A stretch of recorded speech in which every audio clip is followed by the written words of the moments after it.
जिस दिन ये डिसाइड हुआ था कि मुझे एसएससी करना है और गवर्नमेंट जॉब लेना है, तब ये भी डिसाइड हुआ था कि इसमें से अपनी targeted posted income tax inspector रहेगी। एक बहुत अच्छा स्टूडेंट भी एसएससी में पहली बार में सक्सेस नहीं हो सकता है अगर वो उसका सर्कल अच्छा नहीं है। मुझे 4th क्लास में जाके अल्फ़ाबेट सीखने का मौका मिला और इसी वजह से मेरी इंग्लिश हमेशा से वीक रही है। सबसे ज़्यादा फेल्यूर का परसेंटेज है टाइपिंग में। टाइपिंग में जो एसएससी बताता है उससे कहीं अलग चीज़ें होती है। तो ये जब आपने कवर करा तो आपको पता चलेगा कि मैंने एसएससी का जीए का 60% सिलेबस कर लिया है।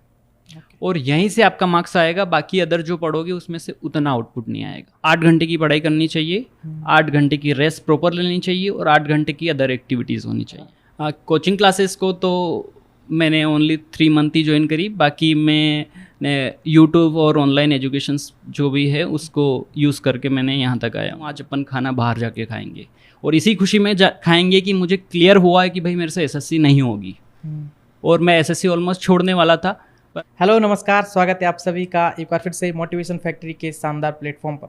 मेरा नाम है अंकित शर्मा और SSC CGL 2022 topper stock series में आज की वीडियो में हमारे साथ है हेमंत सुतार भाई। इनके बारे में अगर बात करें तो एसएससी सीजीएल 2022 में ऑल इंडिया रैंक 463 के साथ इनका सिलेक्शन हुआ है। इनकम टैक्स इंस्पेक्टर के पद पर फाइनल चयन हुआ है इनका। तो जो इनकम टैक्स इंस्पेक्टर के लिए आप लगातार कमेंट्स करते हो, जीएसटी इंस्पेक्टर और इनकम टैक्स इंस्पेक्टर का जो चार्म बना हुआ है एसएससी सीजीएल एस्पिरेंट्स के मन में, तो उसको समझने की कोशिश करेंगे कि ये इनकम टैक्स इंस्पेक्टर कैसे बने, इनकी जर्नी किस तरीके की रही। अभी हम बात कर रहे थे ऑफ कैमरा तो बहुत कुछ हमने जाना समझा कि इनके स्ट्रगल्स भी बहुत रहे हैं। और एक जो बच्चों के कमेंट्स आते हैं कि भैया हम एसएससी सीजीएल की तैयारी तो कर रहे हैं लेकिन हमारी इंग्लिश बहुत वीक है। तो इनकी इंग्लिश 8th क्लास तक बहुत वीक रही, मतलब आप 0 बोल सकते हो, राइट? जैसा कि इन्होंने बताया। तो इंग्लिश जिनकी कमज़ोर है तो उनके लिए बहुत इंपॉर्टेंट वीडियो होने वाली है। बहुत कुछ समझेंगे कि शुरुआत में जिनकी बहुत ज़्यादा कमज़ोर इंग्लिश होती है वो किस तरीके से अपने इंग्लिश को स्ट्रॉन्ग करें कि एसएससी सीजीएल में इनकम टैक्स इंस्पेक्टर तक वो पहुंच सकें। तो चलिए इस वीडियो को शुरू करते हैं। हेमंत भाई, बहुत बहुत स्वागत है मोटिवेशन फैक्ट्री पर और बहुत बहुत धन्यवाद कि आप नीमच से चलकर यहाँ आए। कैसे हो और आपका एक शॉर्ट इंट्रो ऑडियंस के लिए दे दीजिए। मैं बढ़िया हूँ। मेरा नाम हेमंत सुतार है। मुझे एसएससी सीजीएल 2022 से इनकम टैक्स इंस्पेक्टर के पद पे मेरा चयन हुआ है। मेरा home state Bhopal zone allot हुआ है। ओके। आपकी कितना रैंक था इसमें? और मेरा ऑल इंडिया रैंक 463 था। 463। अगर आपकी मार्क्स की बात करिए तो 2022 सीजीएल में क्या नंबर्स आपके रहे? मेरा रॉ मार्क्स 331 था और नॉर्मलाइज के बाद 338 हो गया था। ओके। चलिए, तो इस वीडियो में हम डिस्कस करेंगे आपकी पूरी जर्नी, राइट? Yes. आपके बचपन से लेकर और आपकी शुरुआती पढ़ाई लिखाई कैसी हुई और आपकी फैमिली में कौन कौन है वो सब जानेंगे। आपके स्ट्रगल्स हम समझेंगे, ठीक है? उसके बाद हम डिटेल आपकी स्ट्रेटजी भी जानेंगे कि सब्जेक्ट वाइज कैसे आपने प्रिपेयर किया, ठीक है? तो बचपन से ही चलते हैं, शुरुआती पढ़ाई लिखाई आपकी कहाँ हुई और बचपन कैसा रहा, फैमिली में कौन कौन है? दोस्तों, आज का वीडियो स्पॉन्सर किया है ओलिव बोर्ड ने। ओलिव बोर्ड, जैसा कि आप जानते हैं, इंडिया का सबसे बड़ा जाने माने टेस्ट प्रिपरेशन प्लेटफॉर्म में से एक है। ओलिव बोर्ड पे एसएससी प्रिपरेशन के लिए आपको मिलेंगे एग्जाम वाइज कोर्सेज, वो भी हिंदी और इंग्लिश दोनों लैंग्वेज में। इसके अलावा 700 से ज्यादा mock test, sectional test, typing test, GK के chapter wise notes, other preparation material भी आपको यहाँ देखने को मिल जाएगा। यही नहीं, ओलिव बोर्ड ऐप पर आप हर घंटे फ्री माइक्रो मॉक लेकर आप कर सकते हैं अपनी तैयारी को और ज्यादा मजबूत। साथ ही हर शनिवार और रविवार को Oliveboard free all India live mock test भी कंडक्ट करवाता है। तो देर किस बात की, आज ही ओलिव बोर्ड ऐप डाउनलोड करिए और अपनी एसएससी की तैयारी को नेक्स्ट। मेरी प्राइमरी एजुकेशंस मेरे गांव के सरकारी स्कूल से ही हुई है और वहाँ मूलभूत सुविधा कमी होने के कारण मेरा एक सब्जेक्ट बहुत वीक हो गया है जिसका आप डिस्कस कर रहे हो, इंग्लिश। मुझे 4th क्लास में जाके अल्फ़ाबेट सीखने का मौका मिला और इसी वजह से मेरी इंग्लिश हमेशा से वीक रही है। मेरी फैमिली में मेरे मदर फादर दोनों खेती करते हैं और मेरी 2 बड़ी सिस्टर हैं जिनकी शादियाँ हो चुकी है। मेरा एक छोटा भाई है जो भी एसएससी की प्रिपरेशंस कर रहा है। और मेरी प्राइमरी एजुकेशंस के बाद मैंने शहर के उत्कर्ष विद्यालय जो नाम रहता है उससे मेरी 9 से 12 हुई। 10 मेरा ग्रेजुएशन उज्जैन इंजीनियरिंग कॉलेज से हुआ है। ओके। चलिए, आपका गवर्नमेंट एग्जाम की बात करें तो वो कहाँ से आपने एग्जाम देना शुरू करे और पहला एग्जाम कौन सा था और कौन से एग्जाम आपने दिए अभी तक? कॉलेज के 2nd ईयर में मुझे पता चला कि कॉलेज की तरफ से मैं कैंपस में कुछ खास नहीं कर पाऊँगा और पारिवारिक स्थितियों की वजह से मुझे जल्दी से जल्दी जॉब चाहिए थी। तो मैंने गवर्नमेंट जॉब्स को चुना। उसमें मेरे पास एसएससी, रेलवे, बैंक तीनों ही ऑप्शन थे, पर इंग्लिश की वजह से मैंने बैंक को छोड़ दिया और रेलवे की भर्ती में काफ़ी देरी होने के कारण मैं उसको चूज़ नहीं करा। मैंने एसएससी की तैयारी चालू करी। और एसएससी की प्रिपरेशंस के लिए मैं इंदौर गया, डेली अप डाउन्स भी कर रहा उज्जैन से जहाँ मेरा कॉलेज था, और बेसिक जो डेवलप है वो मैंने थिंकिंग डेवलप कर ली थी कि मुझे यही करना है। परंतु फिर इंग्लिश वीक होने के कारण मेरा एसएससी ने मैंने छोड़ा, और फिर कोरोना आ गया, तो उसी काल में मैंने थोड़ा सा एफर्ट डाला, इंग्लिश कॉम्प्रिहेंशंस को देखा, और फिर मैंने एसएससी की एग्ज़ाम्स दी। और एसएससी CHSL 20 मेरी पहली एग्ज़ाम्स थी, और वो मैंने काफ़ी अच्छे से दी थी। ओके, और CGL आपने कब दिया था? CGL 20 इतनी tense conditions and family issues and financial crisis में मैं CGL 22 का फॉर्म फिल करना ही भूल गया था। इवन लास्ट 2 डेज़ में मुझे पता चल गया था कि मुझे फॉर्म फिल करना है, पर मेरा फॉर्म फिल नहीं हो पाया। उसके लिए कुछ 300 के समथिंग स्टूडेंट थे, हमने टेलीग्राम पे ग्रुप बनाया, दिल्ली हाई कोर्ट में केस भी दिया, बाकी हमारे अपोज में आया केस का फैसला, और फिर CGL 20 की कहानियाँ ख़त्म हो गई, और मेरा CGL 21 मैंने पहली एग्ज़ाम दी थी। उसमें मुझे ऑडिटर CGD अलॉट हुआ है, और मुझे मेरा होम स्टडी ही मिला जबलपुर, परंतु उससे पहले मुझे इनकम टैक्स इंस्पेक्टर मिल गया है। ओके, अच्छा, आपने शुरुआत में जिक्र किया कि आपकी शुरुआती पढ़ाई लिखाई गांव में हुई, राइट?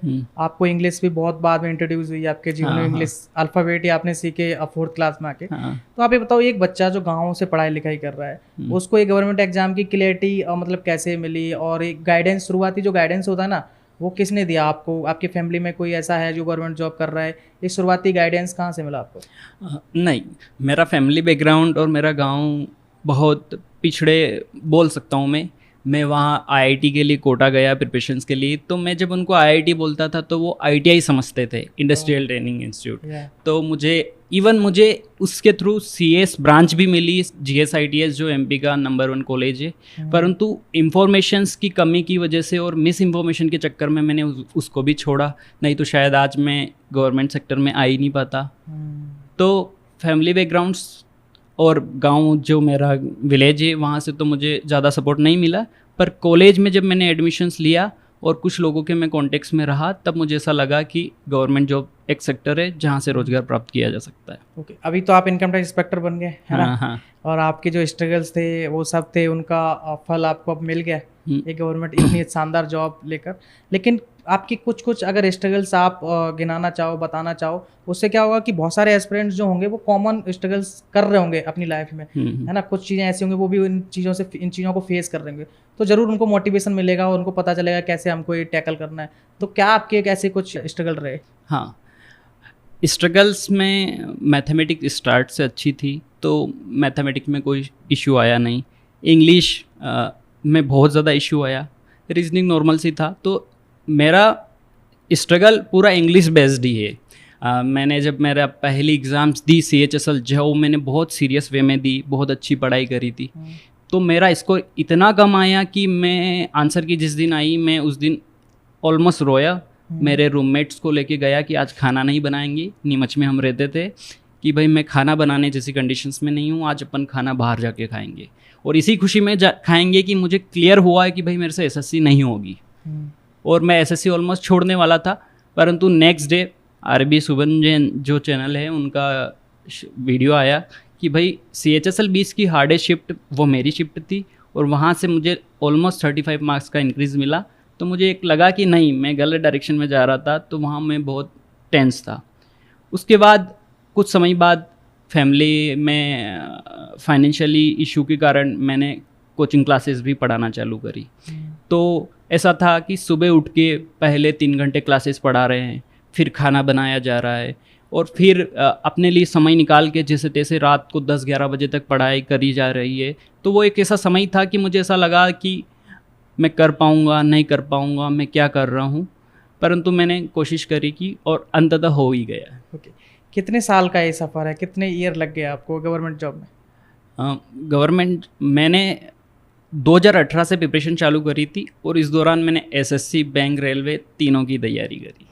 ओके, अभी आपकी तैयारी पर हम आते हैं। आपने इंदौर, शुरुआत में सीधा इंदौर, आप जब आपके दिमाग में आया गवर्नमेंट जॉब क्लियर करना है मुझे, तो सीधा इंदौर आप आए या घर से पढ़ाई करना शुरू किया आपने? कहाँ पे ऑफलाइन कोचिंग लिया, ऑनलाइन लिया? कैसे शुरुआती जो सेटअप होता है एस्पिरेंट का कि अब मुझे अब 10 घंटे पढ़ना है, तो वो शुरुआत में तो बहुत कन्फ्यूजन रहते हैं कि भाई पढ़ना भी क्या है, क्या सिलेबस है, कैसे कोचिंग लेना भी है नहीं लेना है, इंदौर जाना है कैसे जाना है, वो सब कैसे हुआ आपका?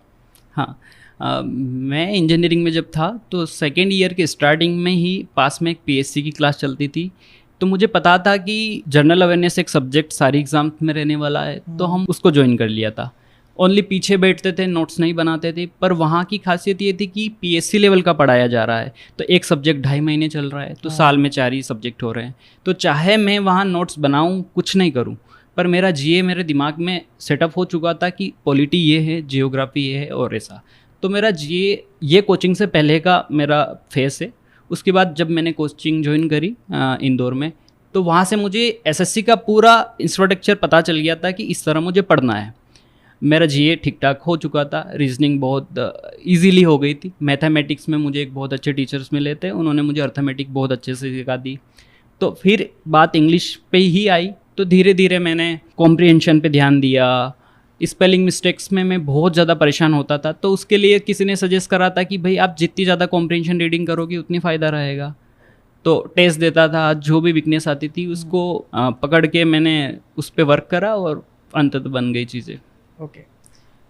इंदौर में कितना समय आपने गुजारा? कोचिंग क्लासेस को तो मैंने ओनली 3 मंथ ही ज्वाइन करी, बाकी मैंने यूट्यूब और ऑनलाइन एजुकेशन जो भी है उसको यूज़ करके मैंने यहाँ तक आया हूँ। ओके, ऑफलाइन का ज़्यादा योगदान नहीं रहा आपकी? नहीं रहा। ओके। ऑनलाइन आप यूट्यूब पर अभी बहुत सारे टीचर फेमस हैं, मैथ को लेकर कहें गगन प्रताप सर हैं, अभिनय सर हैं, बहुत सारे और भी टीचर्स हैं, अभी अपने आदित्य रंजन सर भी हैं। तो आप यूट्यूब पर ऑनलाइन किस टीचर्स को देखते थे? किसी को आप ऐसे पूरा डेडिकेटली फॉलो किया हो, किसी का कोर्स परचेज किया हो, ऐसा कुछ है? नहीं, मैंने किसी का कोर्स नहीं परचेस करा है और डेडिकेटेड भी मैं किसी टीचर से नहीं पढ़ा हूँ। बट मैं पवन राव सर से मैं एडवांस मैथ पढ़ा हूँ और मैं गगन सर से अर्थमेटिक पढ़ा हूँ, आभास सैनी सर से भी पढ़ा हूँ और शुभम जैन सर से भी पढ़ा हूँ। तो मेरा ये कह सकता हूँ मैं कि किसी एक टीचर्स को मैं क्रेडिट नहीं दे सकता, और सारे ही टीचर अच्छे हैं। बाकी थोड़ी मेथड्स डिफरेंट हो जाती, तो आपको कौन सी सूट लगे और कौन सी आपके लिए ज़्यादा बेटर है, आप आपके बेस पे डिसाइड कर सकते हैं। ओके। आपकी सब्जेक्ट वाइज स्ट्रेटजी पर हम आते हैं, ठीक हाँ। है? और ऑनलाइन पहले मैं जानना चाहूँगा, ऑनलाइन पढ़ने के एक डिसएडवांटेज ये है कि डिस्ट्रैक्शन बहुत आ जाता है, क्योंकि अब ऑनलाइन आप पढ़ रहे हो तो फ़ोन पे पढ़ रहे हो, टैब यूज़ कर रहे हो, लैपटॉप यूज़ कर रहे हो, है ना? वहाँ पढ़ाई भी हो रही है। यूट्यूब पर अगर आप पढ़ रहे हो तो आप अगर कोई उनका एप्लीकेशन पे कोर्स परचेज नहीं किया तो आप यूट्यूब पे पढ़ोगे, यूट्यूब पे क्लासेस है। अब यूट्यूब पे आप वीडियो देख रहे हो, नीचे और कुछ भी दिख रहा है सजेशन में आपको, है ना? हाँ। और भी चीज़ें डिस्ट्रैक्शन की आ रही हैं, अब रील्स भी आप देख आ रही हैं, शॉर्ट्स भी आ रहे हैं। तो आप कैसे पढ़ पा रहे हो घंटे, कितने घंटे कैसे डेडिकेटली उस टीचर को फॉलो कर पा रहे हो आप? अब अगर आप चाहो कि जैसे पढ़ रहे हो और थोड़ा नीचे आ पाए तो पता नहीं कब शॉर्ट में 2 घंटे आपके निकल जाएंगे। हाँ। वो कैसे आप उससे बचे, है ना? और कैसे आपने उसका सोशल मीडिया का यूज़ किया? ये कॉमन इशू है और ऑनलाइन एजुकेशंस में ये होता ही है। बाकी अगर आप वेल मोटिवेटेड हो और अगर आपको रियल में रिक्वायरमेंट है किसी भी चीज़ की, या आपको जॉब चाहिए है और आपको सक्सेस होना है, तो आप ये रखिए।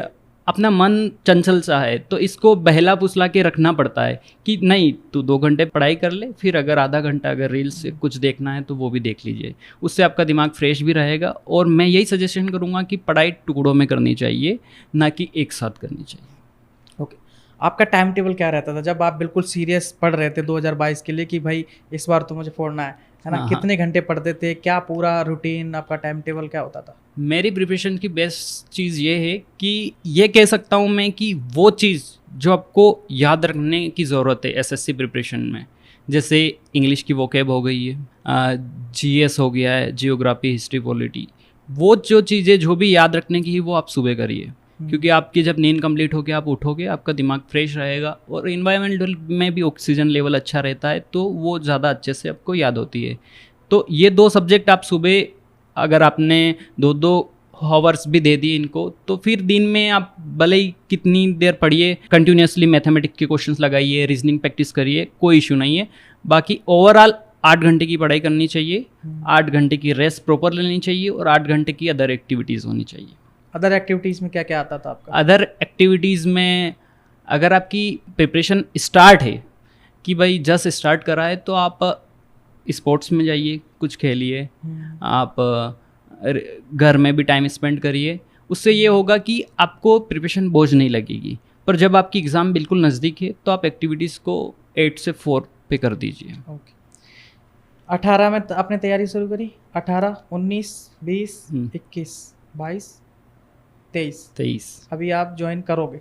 हाँ तो ये 6 साल हो गए। हाँ। तो ये 6 साल लगातार कंसिस्टेंटली कैसे पढ़ाई कर पाए आपने? आपका सबसे बड़ा मोटिवेशन इस तैयारी में क्या था? सबसे बड़ी इंस्पिरेशन क्या थी कि नहीं भाई चाहे 6 क्या 8 साल लग जाए मुझे इंस्पेक्टर बनना ही है, क्या था? जिस दिन ये डिसाइड हुआ था कि मुझे एसएससी करना है और गवर्नमेंट जॉब लेना है, तब ये भी डिसाइड हुआ था कि इसमें से अपनी targeted posted income tax inspector रहेगी। तो फिर धीरे धीरे पता चला कि नहीं, उसकी नंबर ऑफ पोस्ट बहुत कम है, कंपटीशन बहुत ज़्यादा है, तो भूलता गया था।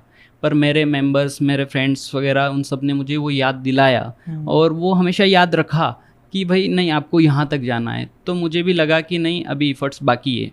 और मैं यहाँ तक इसलिए आ पाया हूँ क्योंकि मेरी कंडीशंस और परिस्थितियों ने कभी मुझे बहुत अच्छी प्रिपरेशन के साथ एग्ज़ाम देने नहीं दी। तो 2022 ही वो एग्ज़ाम थी जब मैं वेल प्रिपेयर होकर पहली बार एग्ज़ाम में बैठा था। ओके। आपने सोशल लाइफ कैसे मैनेज करी अपनी? जब आप तैयारी कर रहे होते तो आपकी एज जब 20, 22, 23 साल हो चुकी होती है तो आपका फ्रेंड सर्कल भी होता है, आप कॉलेज पास आउट करके आते हो, कॉलेज के भी दोस्त होते हैं, जहाँ पे आप तैयारी करने आए वहाँ भी बहुत सारे दोस्त बनते हैं, ठीक है। एक सोशल लाइफ भी होती है, घर पे भी आने का प्रेशर होता है कि मौसी के यहाँ किसी की शादी है, मामा के यहाँ किसी की शादी है और आपके यहाँ पढ़ाई चल रही है। वो कैसे सब मैनेज किया? आप सबसे दूर हो गए थे तैयारी के टाइम पे या फिर आपने उसको मतलब आप जाना जारी रखा?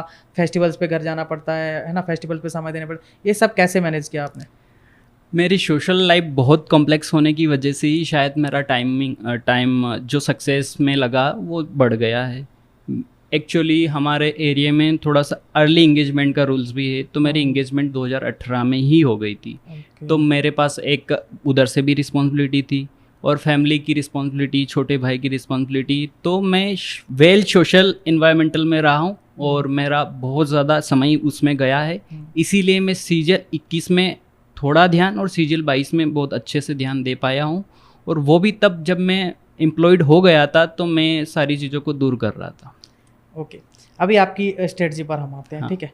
तो क्योंकि 2024 वाले बच्चे आपको देख रहे हैं ना, और उनको बहुत उम्मीद होती है टॉपर से कि भाई किसी टॉपर स्टॉक को हम देख रहे हैं, आप भी देखते होंगे कई बार, तो उनको ऐसी उम्मीद होती है कि ये टॉपर कुछ ऐसी बातें बता देगा कि यार हमारी जर्नी में वो हेल्प करेंगे, है ना। इसी उम्मीद से वो टॉपर्स को सुनते हैं। 30-30 मिनट 40-40 मिनट हमको सुनने आ रहे हैं वो, है ना। तो आप अपनी स्ट्रेटजी थोड़ा बताओ डिटेल में। हम इंग्लिश से ही शुरू करते हैं, है ना, क्योंकि इंग्लिश में आपने बहुत स्ट्रगल किया। तो जो जिसका लेवल आपके जैसा है अभी या फिर थोड़ा ठीक ठाक है लेकिन वो एसएससी के लेवल को मैच करने के लिए क्या करे? वो शुरुआत कैसे करे यार? आप बहुत से टॉपर्स बोल देते हैं कि भाई न्यूज़पेपर पढ़ो और मैगजीन्स पढ़ो, ये पढ़ो, है ना, नॉवेल्स पढ़ो, लेकिन यार उसकी आपकी जैसी इंग्लिश है, अब उसको इतना इंग्लिश में नहीं आ रहा तो कहाँ से चीज़ें हवा नहीं लगेगी उसको, तो डिमोटिवेट हो जाएगा, ऑब्वियस बात है। कैसे सारी चीज़ें इंग्लिश की शुरुआत करे और मोटिवेशन भी बना रहे उसको कि भाई हो जाएगा पढ़ता रहे। हाँ, एसएससी प्रिपरेशंस में जो इंग्लिश की प्रिपरेशन है उसमें एक गलती ये होती है कि ग्रामर को ही इंग्लिश समझा जाता है। बाकी अगर आप बैठ के रिसर्च करोगे और ध्यान से पाओगे तो पता चलेगा कि ग्रामर का 20% से ज़्यादा वेटेज नहीं है। उसके अलावा कॉम्प्रिहेंशन का वेटेज 60% होगा और अदर 20% वोकेबलरी वगैरह होगा। तो इंग्लिश होके इंग्लिश 3 चीज़ें हैं, वोकेबलरी, कॉम्प्रिहेंशन एंड ग्रामर। तो आपको ग्रामर्स के लिए एक अच्छे टीचर्स को फॉलो कर लेना है। यूट्यूब पे कोई भी टीचर जो आपको सूटेबल लगे उसको फॉलो कर लिया। और मैं ये कहूँगा कि अगर आप सीरियस हो तो आपका समय यूट्यूब पे ना बिता के कोई पेड कोर्स खरीदिए ताकि उसमें वेल ओरिएंटेड कोर्स आपको मिलेगा ग्रामर के लिए। अब कॉम्प्रिहेंशंस आप 2 इशू है। अगर बिल्कुल बेसिक इंग्लिश है आपकी तो आप कॉम्प्रिहेंशन न्यूज़पेपर से स्टार्ट करोगे तो आप जल्दी ही हार मान जाओगे। उसके लिए एक सॉल्यूशन ये है कि आप यूट्यूब पे कॉम्प्रिहेंशन पढ़िए। बहुत सारे टीचर है जो द हिंदू के, टाइम्स ऑफ इंडिया के एडिटोरियल पढ़ाते हैं और वो बताएंगे कि यहाँ पे सब्जेक्ट वर्ब एग्रीमेंट यूज़ हुआ है, यहाँ वर्ब यूज़ हुई है, यहाँ ईडियम यूज़ हुआ है। और वो आपको जब पढ़ाना सिखाएंगे तब आपको मज़ा आने लग जाएगा और शायद उसके बाद आप खुद से न्यूज़पेपर पढ़ना चाहोगे।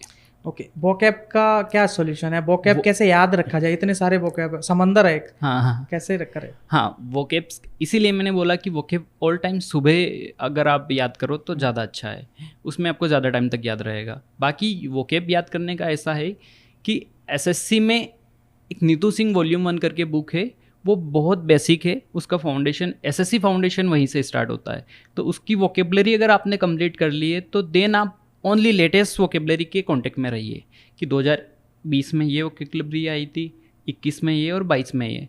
आपको ब्लैक बुक करके एक बुक आती है, उसमें लेटेस्ट वोकेबलरी का सेक्शन होता है, तो आप वहाँ से कर सकते हैं। या फिर टेलीग्राम में बहुत ऐसे चैनल है जो आपको विद इन हावर्स आंसर की रिलीज़ होने के बाद आपको बता देते हैं कि ये वोकेबलरी है, तो आप वहाँ से प्रिपेयर रखिए। ओके, अभी मैथ हाँ। मैथ कैसे कर रहा आपने, कैसे करा, कौन सी मैथ के रिसोर्सेज यूज़ करे और अभी कैसे बच्चों को करना चाहिए जो 2024? हाँ, मैथमेटिक का इश्यू ये है कि यहाँ पे अर्थमेटिक और एडवांस में दो भागों में मैथमेटिक है। अर्थमेटिक में आपको मज़ा आएगा और आप आपका बहुत ज़्यादा समय अर्थमेटिक में ही गंवा देंगे, पर यह गलती ना करें। जब आप पेपर्स को एग्जामिन करेंगे और अच्छे से देखेंगे तो आप पाओगे कि चाहे ओनली 5 ही चैप्टर है एडवांस मैथ की, पर उनका वेटेज 60% के समथिंग है। तो आपको एडवांस मैथ बहुत अच्छे से प्रिपेयर करना है। अगर आपको लगे कि इस टीचर से मुझे एडवांस मैथ नहीं आई है तो आप टीचर चेंज कर लीजिए, अर्थमेटिक का टीचर अदर कर लीजिए, एडवांस मैथ का अदर कर लीजिए। और मैथमेटिक प्रिपरेशन में ये मैं बोलूँगा कि जब आपके नोट्स प्रिपेयर हो जाए अच्छे से, उसके बाद जब आप क्वेश्चन प्रैक्टिस पे जाए तो डिफरेंट टाइप के क्वेश्चंस को स्टार मार्क करिए। अगर आपने आज 2022 में क्वेश्चंस आए CGL में, तो आप उनकी प्रैक्टिस करने जाओगे तो पता चलेगा कि 30 क्वेश्चंस के आसपास सेम पैटर्न्स में है। अगर आपने उनकी प्रैक्टिस करके फिर दोबारा प्रैक्टिस करने की कोशिश करी तो आप रिटर्न से 30 ही क्वेश्चंस की प्रैक्टिस करोगे। इससे अच्छा है कि आप उस टाइप के एक क्वेश्चंस पे स्टार मार्क लगा दीजिए, ताकि जब आप एग्ज़ाम पास हो तब ओनली स्टार मार्क क्वेश्चंस को ही करके जाए। एडवांस मैथ से बहुत डर लगता है बच्चों को। हाँ, एडवांस मैथ जिनकी 11-12 बहुत अच्छे से हुई है उनको एडवांस मैथ में इंटरेस्ट आता है। बाकी एडवांस मैथ में आपको याद रखना पड़ेगा, अर्थमेटिक ओनली लैंग्वेज बेस्ड है। जो पर्सन जिसने लाइफ में कभी मैथमेटिक नहीं पढ़ी उसको अर्थमेटिक करवाओगे तो वो सोल्व कर देगा। बाकी एडवांस मैथ के लिए आपको फॉर्मूला प्रिपेयर करने पड़ेंगे और उसमें थोड़ा सा याद करने वाला सेक्शन है जो अच्छे से करना पड़ेगा। ओके, अभी GK GS और अभी तो वेटेज बढ़ गया है ना? हाँ हाँ। तो उसके लिए कैसे प्रिपेयर करें, कौन सी किताबें हैं? GK GS में इकोनॉमिक का सेक्शन SSC में बहुत कम है, तो आप अगर इनिशियल लेवल पे उसको साइड में करना चाहे तो कर दीजिए। बाकी मैं कहूँगा इंडियन जियोग्राफी, वर्ल्ड जियोग्राफी भी नहीं, इंडियन जियोग्राफी, इंडियन स्टेट्स, आसपास की कंट्रीज़, माउंटेन पासेस, ये वाली चीज़ें आप बहुत अच्छे से प्रिपेयर करिए। और पॉलिटी, और लुसेंट की एक बुक है, लुसेंट की जो बिल्कुल बेसिक बुक है उसमें पॉलिटी अच्छे से दे रखी है और वहाँ से क्वेश्चंस भी आता है। तो आप GA अगर स्टार्ट कर रहे हैं प्रिपेयर करना तो पॉलिटी, जियोग्राफी, स्टैटिक GK और हिस्ट्री करिए।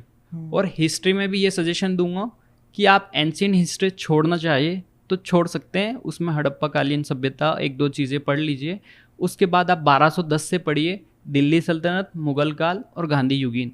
आपको इस वाले टॉपिक में स्टैटिक GK अच्छा है, उसमें फोक डांस भी है, उसमें रिवर्स भी है, उसमें माउंटेन्स भी है, ये जियोग्राफी में भी है, ये इसमें भी है, इंस्ट्रूमेंट भी उसी में आएगा और नेशनल पार्क भी उसी में आएगा। तो ये जब आपने कवर करा तो आपको पता चलेगा कि मैंने SSC का GA का 60% सिलेबस कर लिया है।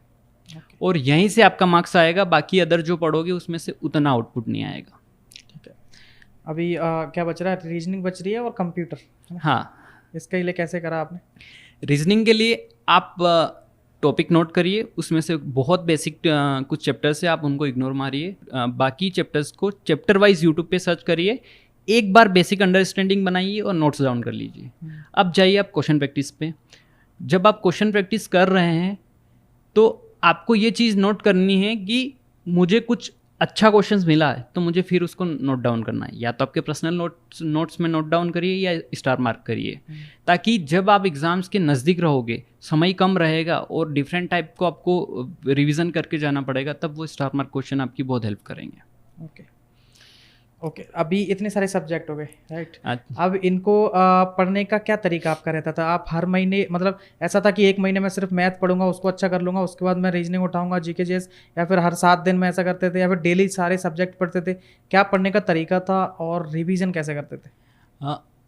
ये एक सब्जेक्ट एक साथ पढ़ने का सबसे, मैं ये कहूँगा सबसे ख़राब मेथड बोल सकता हूँ। इसमें इशू ये होगा कि जब आप एक सब्जेक्ट प्रिपेयर करके दूसरे सब्जेक्ट पे जाओगे तो आपका पहला वाला सब्जेक्ट क्लियर हो जाएगा, आगे आगे पार्ट पीछे पीछे सब पार्ट जैसा हो जाएगा। तो जब आपका सिलेक्शन चारों ही सब्जेक्ट से हो रहा है तो आप वीकनेस मत छोड़िए। मेरी सक्सेस और मैं यहाँ तक आ पाया हूँ तो उसका एक ही रीज़न है कि मैंने अपनी वीकनेस पे वर्क करा, और मेरी वीकनेस पे वर्क करा। तो आप डेली पढ़िए, चारों सब्जेक्ट डेली पढ़िए, टाइमिंग अलग अलग होनी चाहिए। अगर आपको लगता है कि इंग्लिश का वेटेज बहुत अच्छा है तो आपके स्टडी हावर में इंग्लिश को आपको ज़्यादा ध्यान देना है। रीजनिंग को आप मॉक बेस्ड और प्रैक्टिस बेस्ड रख सकते हो। मैथमेटिक्स के नोट्स प्रिपेयर करके आप उनको प्रैक्टिस करिए, और जीए को जितना हो सके याद करिए। ओके। अभी इस जर्नी में बहुत सारे बच्चे स्ट्रगल भी कर रहे हैं और बहुत सारे नए बच्चे आने वाले हैं, है ना। आपकी जर्नी सुन के मोटिवेशन फैक्ट्री पर बहुत सारे टॉपर स्टॉक देखकर मोटिवेट होकर वो भी इस एग्ज़ाम को देना चाहते हैं, वो भी इंस्पेक्टर्स बनना चाहते हैं, ठीक है। तो आपको क्या लगता है कि इस जर्नी में कुछ नंबर ऑफ मिस्टेक्स हैं, उनको और नए बच्चों को अवॉइड करना चाहिए, या फिर आपने अपनी तैयारी के दौरान करी हो वो गलतियाँ, या फिर आपने नोटिस किया हो एस्पिरेंट्स को आप लगातार देख रहे होंगे, कुछ एस्पिरेंट्स जैसे इंदौर में भी आपने बहुतों को देखा होगा, ऑनलाइन भी बहुत सारे फ्रेंड्स आपके बन गए होंगे, वो एस्पिरेंट्स शायद ऐसी गलतियाँ करते हो, तो क्या वो नोटिस करिए अपनी गलतियाँ वो नहीं कर रही हैं किसी एस्पिरेंट्स? अभी पैटर्न चेंज होने के बाद वो गलतियाँ कम हो गई, पर इससे पहले बहुत ज़्यादा गलतियाँ होती है। एक बहुत अच्छा स्टूडेंट भी एसएससी में पहली बार में सक्सेस नहीं हो सकता है अगर वो उसका सर्कल अच्छा नहीं है। ऐसे स्टूडेंट आपके कांटेक्ट में होना चाहिए जो ऑलरेडी सिलेक्टेड है। सबसे ज़्यादा फेल्यूर का परसेंटेज है टाइपिंग में। टाइपिंग में जो एसएससी बताता है उससे कहीं अलग चीज़ें होती है।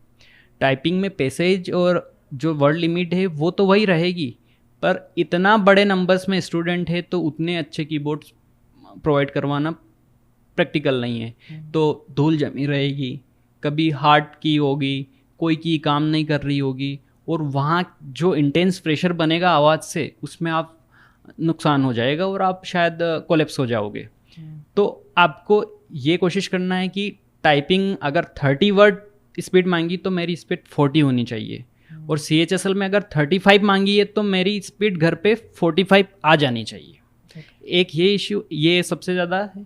और दूसरा प्रेशर्स। मेरे शहर नीमच में भी कुछ स्टूडेंट्स पढ़ रहे हैं, उनका सबसे बड़ी इशू एक ही आ रही है कि वो प्रेशर हैंडल नहीं कर पा रहे हैं। एग्ज़ाम हॉल में जाके बैठेंगे तो अपना पास्ट, अपनी प्रिपरेशन जर्नी, मेरा क्या होगा, मेरी फैमिली, सब कुछ आएगा। बाकी मैंने कहा ना, मन चंचल है, इसको पागल बना के रखना है।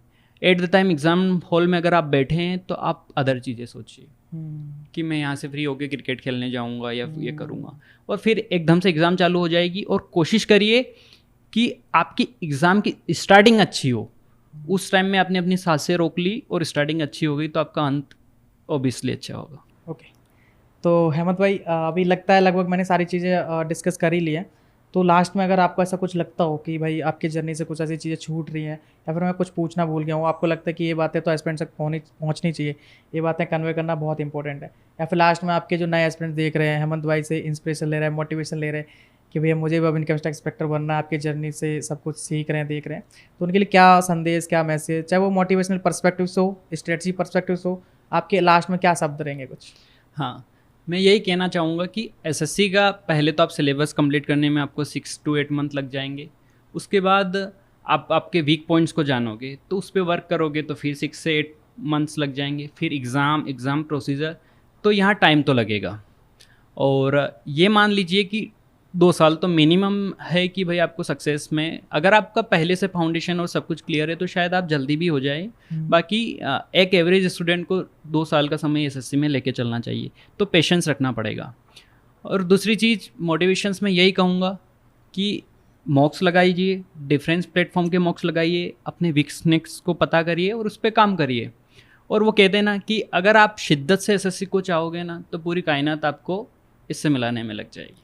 ओके, वंस अगेन कॉन्ग्रेचुलेशन आपको। थैंक यू सो मच कि आपने इतना कीमती समय हमें दिया, बच्चों के साथ इंटरेक्ट किया, बहुत कुछ सीखा आपकी जर्नी से, बहुत मोटिवेट भी हुए। आई होप दोस्तों आपको भी बहुत कुछ सीखने को मिला होगा। जिस तरीके से हेमंत भाई ने अपनी जर्नी को आप लोगों के साथ अपने सामने रखा, हर चीज़ कोई चीज़ छुपाई नहीं कि भाई इंग्लिश कैसा था, शुरुआत में इनका इंग्लिश के बारे में खुल के बताया, अपने फैमिली परिवेश के बारे में बताया, पारिवारिक पृष्ठभूमि क्या रही इनकी, कैसे स्ट्रगल करके 5-6 साल लगातार मेहनत करके आज उनका जो सपना था इनकम टैक्स इंस्पेक्टर का वो मुकाम उन्होंने हासिल किया है। तो इनके ओवरऑल अगर बात करी जाए, इनकी जर्नी से कुछ चीज़ें निकल कर सामने आ रही हैं। तो कहने का मतलब आप ये कह सकते हो कुछ चंद शब्दों में, मेहनत करो, मेहनत के प्रति ईमानदार रहो। जिस दिन आप अपने अपने प्रति ईमानदार हो जाएंगे उस दिन सफलता के कुछ कदम आप नज़दीक पहुंच जाओगे। बस ईमानदारी के साथ मेहनत करते रहो। अगर अभी तक आपने तैयारी शुरू नहीं करी है तो अभी भी कर दीजिए। 2024 का ज़्यादा समय नहीं बचा है और इतना भी समय कम नहीं बचा है कि आप तैयारी नहीं कर सकते। सफिशिएंट टाइम है, अभी से तैयारी करके सिलेक्शन ले सकते हो और एक दिन आप भी हमारे सामने ऐसे बैठोगे, अपनी जर्नी लोगों के साथ शेयर कर रहे होगे। तो यहाँ तक वीडियो देंगे। Thank you so much, bye bye and take care.